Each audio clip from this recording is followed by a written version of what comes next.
Jordyn, this is a new look. I don't know if it's a new look defense, but there are some changes. How has that sort of gone? It hasn't been very long, but what are you learning? What are you thinking about it all? It's been a good challenge. Anytime you got something new, take a little bit of time for everybody to get adjusted to it.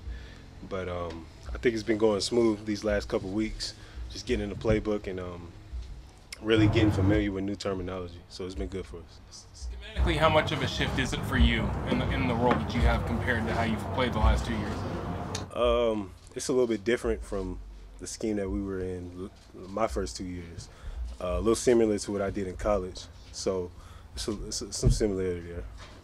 How does having 3 defenders, like a 3-4 in front of you, how does that impact the way that you play gaps and read runs compared to if you have 4 guys in front of you? You mean 3 down linemen? Like if you have 3 down linemen, yeah. Compared to say 4. You'll get double teams on those guys. So we got 3 down linemen. Offensive linemen, they'll probably double team 3 tech of the nose, and that's easy gaps to shoot for the linebackers. So see it, read it, and hit it. Did you call the signals at 10? I did, yes, sir. That feels familiar as well, obviously. Yeah, it's been a 2-year, where I didn't have to, but all of college I did it, high school I did it, so it's pretty familiar for me. Did you call the last game? I did not.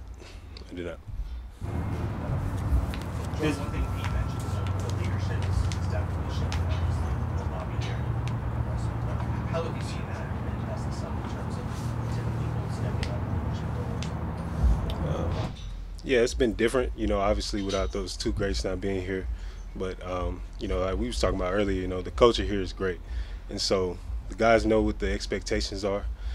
And, the leaders that we have here that's still here, we got to embrace the role and get everybody else to follow. What's been your impressions of Clint Hurtt as he's moved into the DC role? I think everybody knows behind the scene that Coach Hurt's always been a good coach. It was no surprise that he got the promotion that he did, and so I think he's been handling it great. Me and him have been a lot more communication just because the position I'm playing, he's the new DC, so I think he's been doing awesome.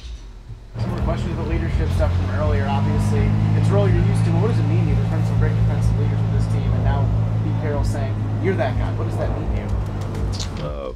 It just means, I got to handle my business and make sure that I'm doing everything right at all times. Like you said, you can go down a list of great Seahawks that's played here, great leaders of, of the past teams. Take a little bit of pride in that, and so I just want to do the best job that I can for our team. What did Bobby Wagner teach you that maybe is hitting home most right now that you're putting to use about that part of it? Leading by example. I think that was the best thing that Bobby showed anybody. Just the way that he carried himself while he was in these buildings, and his day-to-day routine and what he did to get prepared for practice, let alone the game. And so I think that's the biggest thing I took from him. You and Cody working together there, obviously you did that the last 2 games of last year. How is that kind of coming together? As far as? Just, I guess, you guys working together in the middle there, and just kind of the communication and stuff like that. It's been good for us, out there taking the reps, really building that chemistry on the field, having to talk, communicate with one another. We got that a little bit those last 2 games of last year, having to play together, and so I think it's been transitioning well here in OTAs. You had that run there where Bobby didn't call you by your name because you were still a rookie. Do you call the rookies by their names or what? Nah, man, they get the same treatment. They'll be a rook as long as they're a rook. So. Jordyn, how much does fall into your plate when you're calling the plays? How much different do you have to go about your business at the line of scrimmage as you're breaking the huddles compared to how you've done up till now? You really got to know what's going on. You got to know the call, and you got to be able to project your voice into the huddle.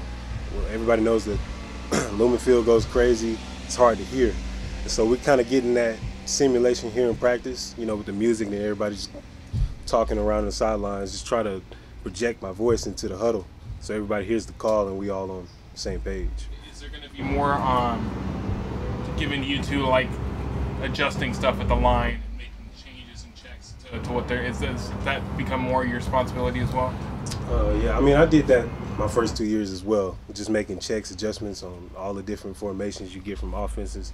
So I'm not foreign to that, but it's obviously something that we still do.